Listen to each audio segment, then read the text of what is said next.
All right, guys, welcome back. This is video number 2 today, and we're almost done with law of sines and law of cosines, but I'm going to skip. I told you guys I was going to send you 4 videos today, but I don't think it's necessary after the last video. I felt like I was repeating myself. Notice we have angle, angle, side. I don't think I need to do a video on this because I think that's been thoroughly covered. If you use the first video on law of sines and you use the last video that I just posted on solving the entire triangle, I think it's been thoroughly covered. Again, when I have lots of angles, we use law of sines, and the first step would be to add these 2 angles together, which is 100. Take that away from 180, and you end up with an 80-degree angle here, and you set up your law of sines, and you can solve for this side and solve for this side and be done. So we're going to skip this one. No need to waste time, and we're going to focus just on the last 2 cases of the law of cosine. So in this case, notice we have side, side, side. And when we have lots of sides or more sides than we have angles, we're going to use the law of cosines. And you guys learned that the law of cosines is written as c squared is equal to a squared plus b squared minus 2ab cosine of angle c, where this opposite relationship exists between the side length c and the angle c. And in the last video, I talked to you guys about, or 2 videos ago, I talked to you guys about that you can interchange these variables, and you're going to see how that works here. So we have to first arbitrarily name the angles and the sides with letters. So we're going to call, why not call this angle A, this angle B, this angle C. So that makes this side length A, this side length C, and this side length B. And let's go ahead and use the law of cosines in this form to set up the problem. So we're going to solve for our first angle using this equation. Now, if we do this, we're relating C, side length C, with angle C. And so we're going to start with side length C, which is what? We have 15 squared is equal to A squared, which is 9 squared, plus B squared, which is 14 squared, minus 2 times 9 times 14 times the cosine of angle C. Okay. All right, notice in this formula you have one unknown, and that unknown is the angle C over here, okay?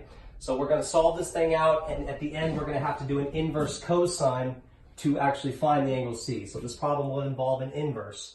Now 15 squared means 15 times 15, okay, which is 225, not 30. The common mistake I see students make is that they do 15 plus 15. So just remember this is multiplication.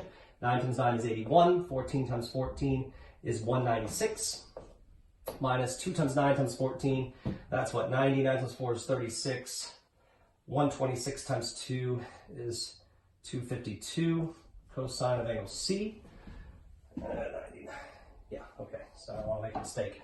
And, all right, so let's finish solving. To do this, we have to first recognize that the equation is divided into 2 halves, the left side and the right side. And this problem is going to give you guys a lot of extra practice on the law of cosines. So this is really good.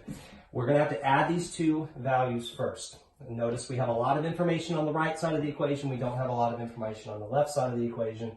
But we are interested on the right side of the equation because we have to get rid of the 81, the 96, and the 252 in order to try to get C by itself.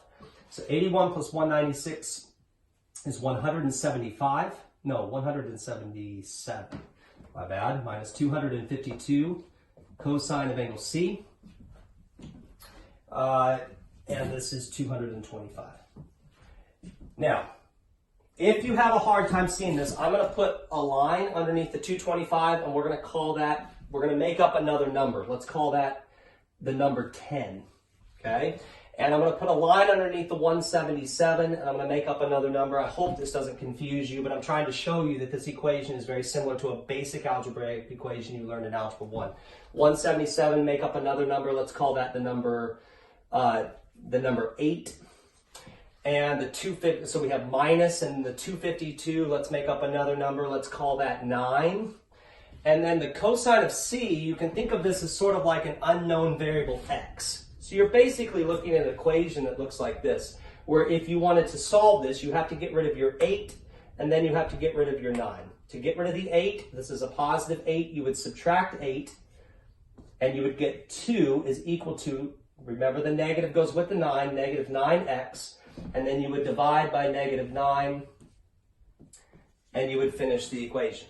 Now, you would end up with x is equal to negative 2/9 if this were the equation you had to solve. So let's use the same pattern. Notice that just like we had to move the 8 to the other side, we have to get rid of the 177.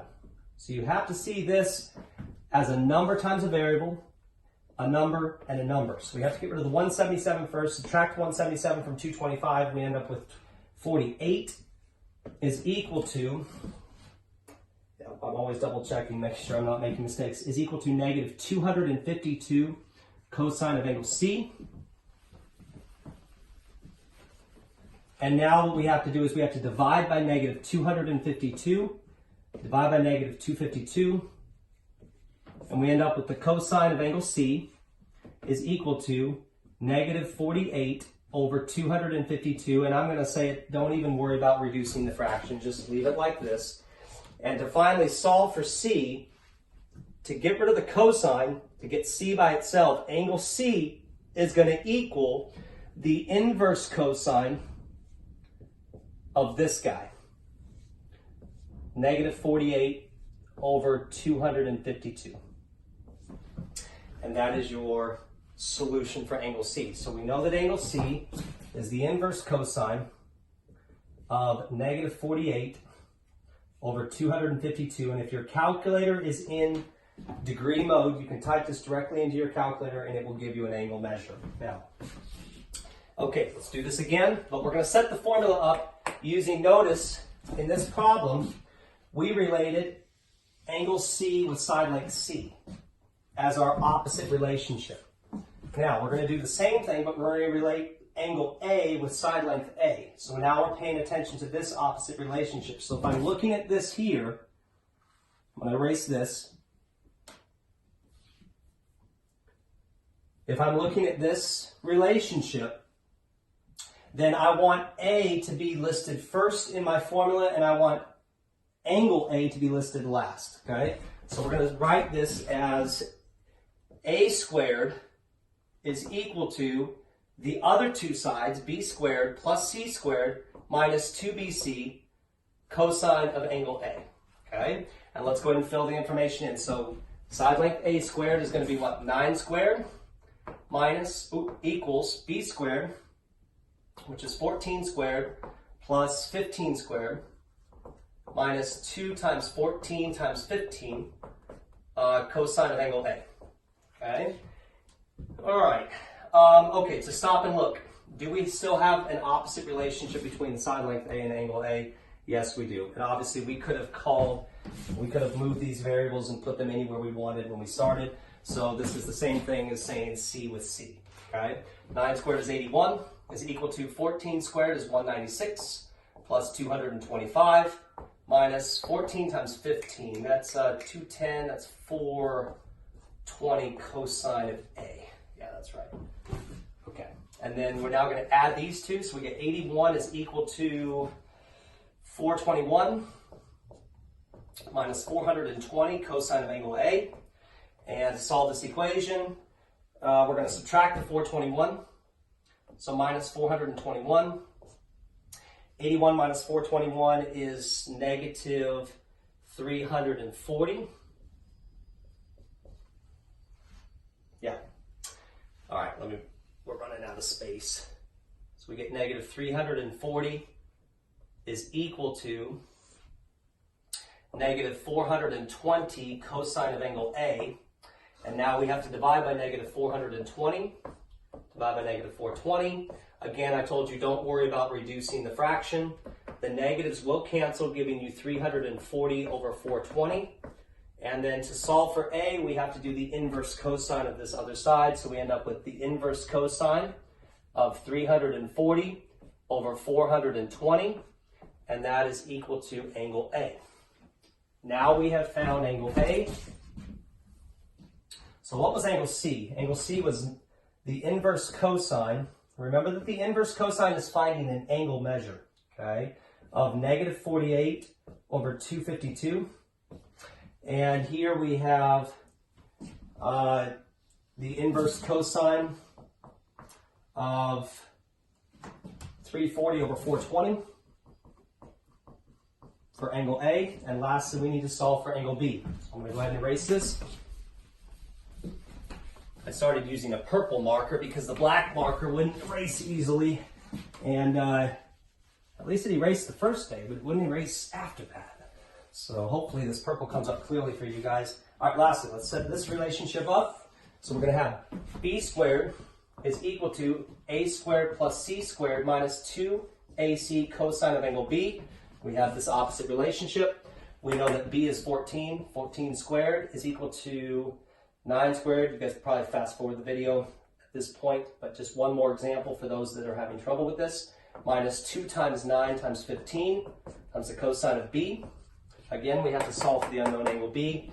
196 is equal to 81 plus 225 minus 9 times 15 is 135 times 2 is 270. Cosine of angle B. 81 plus 225, we have 196 is equal to 306 minus 270 cosine of angle B. And subtract the 306, we end up with 110 negative.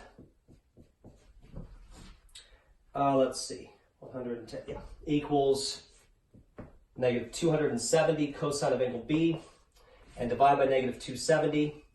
Divide by negative 270, and we end up with the cosine of angle B is equal to, the negatives cancel, 110 over 270, and we then write the inverse cosine of 110 over 270 is equal to B.